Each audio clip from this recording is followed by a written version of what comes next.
اللہ نے جیسے ہی دنیا بنائی اس کے ساتھ ہی اسے اپنے انجام تک پہنچانے کی کچھ نشانیاں بھی بتا دیں تاکہ لوگ عبرت پکڑیں اور قیامت سے قبل توبہ کر لیں۔ رسول اللہ صلی اللہ علیہ وسلم نے قیامت سے پہلے ہونے والی جو نشانیاں بتائی ہیں ان میں بہت سی پوری ہو چکی ہے، جبکہ کچھ بڑی پیشن گوئیاں ابھی ظہور پذیر نہیں ہوئی۔ ان پیشن گوئیوں میں ایک بڑی پیشن گوئی امام مہدی علیہ السلام کا ظہور ہے جو قیامت سے پہلے ہوگا۔ آخری نبی حضرت محمد صلی اللہ علیہ وسلم نے احادیث میں یہ خبر دی ہے کہ قیامت سے پہلے ایک زمانہ ایسا آئے گا کہ دنیا میں کفر پھیل جائے گا، زمین ظلم اور سرکشی سے بھر جائے گی، اسلام صرف مکہ اور مدینہ کی طرف سمٹ جائے گا۔ اس وقت نبی صلی اللہ علیہ وسلم کی بیٹی سیدہ فاطمہ کی اولاد میں سے ایک شخص پیدا ہوگا جو زمین کو عدل و انصاف سے بھر دے گا۔ ان کی حکومت تمام روئے زمین پر ہوگی، لہٰذا آپ صلی اللہ علیہ وسلم نے فرمایا دنیا ختم نہ ہوگی یہاں تک کہ عرب کا بادشاہ ایک شخص بنے گا جو مجھ سے یا میرے گھر والوں سے ہے، اس کا نام میرے نام کے مواقف یعنی محمد ہوگا، اور اس کے باپ کا نام میرے والد کے نام کے مواقف یعنی عبداللہ ہوگا۔ وہ زمین کو عدل و انصاف سے بھر دے گا جیسے وہ ظلم و زیادتیوں سے بھری ہوئی تھی۔ اس روایت سے پتہ چلتا ہے کہ قرب قیامت میں مسلمانوں کے ہاتھوں سے حکومت چھن چکی ہوگی، حالات بد سے بدتر ہو جائیں گے اور ہر طرف کفر و شرک عام ہو جائے گا۔ اس دور میں حکومت پر بیٹھے رہنما طاغوت کی اطاعت کرنے والے ہوں گے جو ظلم و زیادتی کریں گے اور عوام ان سے پریشان ہو چکی ہوگی۔ لیکن اس تاریک دور میں ایک نور پھوٹے گی، بالکل اسی طرح جیسے عرب زمانہ جاہلیت میں کفر و شرک کیا کرتے تھے اور پوری دنیا میں ظلم و شرکسی کا بول بالا تھا۔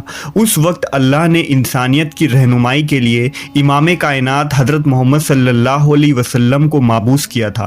بالکل اسی طرح قرب قیامت کے ان بدترین حالات میں اللہ امام مہدی علیہ السلام کو مابعوث فرمائے گا۔ لہذا حضرت جابر بن عبداللہ سے روایت ہے کہ رسول اللہ صلی اللہ علیہ وسلم نے فرمایا وہ وقت قریب ہے جب عراق والوں کے پاس روپے اور غلہ آنے پر پابندی لگا دی جائے گی۔ آپ سے پوچھا گیا کہ یہ پابندی کس کی جانب سے ہوگی، تو آپ نے فرمایا اجمیوں کی جانب سے۔ پھر کچھ دیر خاموش رہنے کے بعد کہا کہ وہ وقت قریب ہے کہ جب اہل شام پر بھی یہ پابندی لگا دی جائے گی۔ پوچھا گیا کہ یہ رکاوٹ کس کی جانب سے ہوگی، فرمایا اہل روم کی جانب سے۔ پھر آپ نے فرمایا کہ میری امت میں ایک خلیفہ ہوگا جو لوگوں کو مال لب بھر بھر کے دے گا اور شمار نہیں کرے گا۔ آپ نے فرمایا کہ اسلام اپنی پہلی حالت کی طرف لوٹے گا جس طرح کہ ابتدا مدینے سے ہوئی تھی، یہاں تک کہ ایمان صرف مدینہ میں رہ جائے گا۔ اس روایت سے معلوم ہوتا ہے کہ امام مہدی علیہ السلام کے ظہور سے قبل مسلمانوں کی مالی حالات بھی بہت زیادہ خراب ہو چکی ہوگی اور لوگوں کی طرف سے اہل اسلام کو شدید نقصان پہنچایا جائے گا، حتیٰ کہ لوگ کھانے کے لیے محتاج ہو چکے ہوں گے۔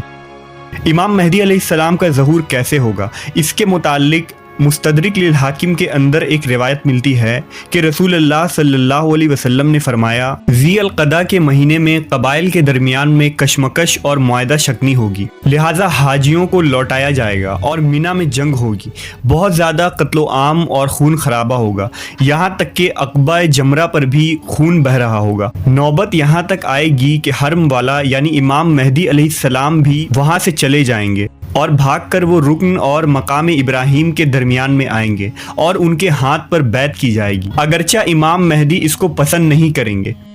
بیعت کرنے والوں کی تعداد اہل بدر کے برابر ہوگی۔ ان بیعت کرنے والوں میں سے زمین و آسمان والے خوش ہو جائیں گے۔ جب لوگ بھاگے بھاگے امام مہدی علیہ السلام کے پاس آئیں گے تو اس وقت مہدی کعبہ سے لپٹے ہوئے رو رہے ہوں گے۔ چنانچہ لوگ مہدی سے کہیں گے کہ آئیے ہم آپ کے ہاتھ پر بیعت کرتے ہیں۔ امام مہدی کہیں گے کہ افسوس، تم کتنے ہی معاہدوں کو توڑ چکے ہو اور کس قدر خون خرابہ کر چکے ہو۔ اس کے بعد نہ چاہتے ہوئے بھی وہ بیعت کریں گے۔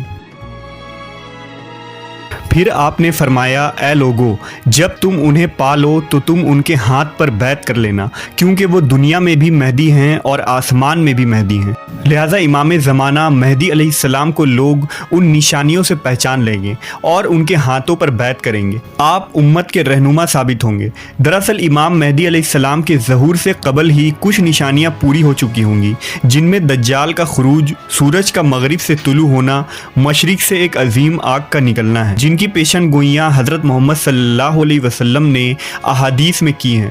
لہٰذا ان نشانیوں کے پورے ہو جانے کے بعد مسلمان خود اس انتظار میں ہوں گے کہ اس امت کو نجات دلانے والا وہ رہنما قریب ہی آنے والا ہے۔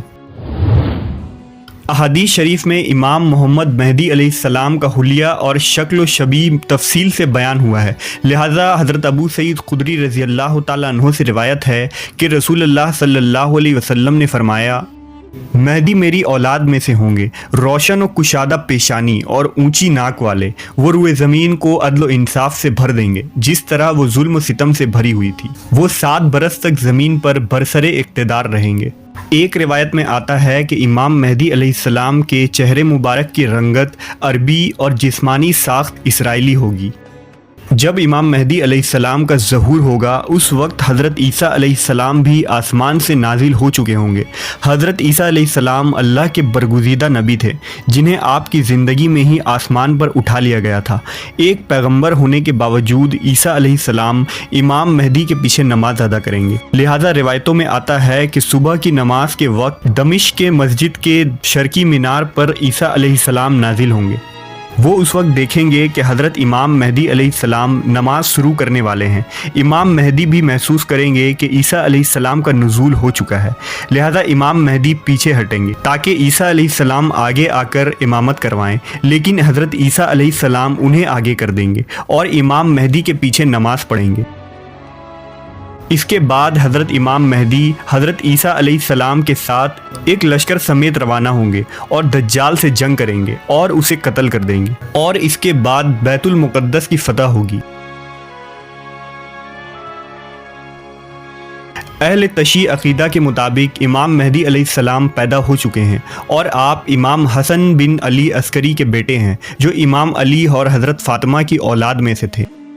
نیز امام مہدی اب غیبت میں ہیں اور زندہ ہیں، یعنی ان کی عمر حضرت خضر اور عیسیٰ علیہ السلام کی طرح بہت لمبی ہے اور وہ قیامت کے نزدیک ظاہر ہوں گے۔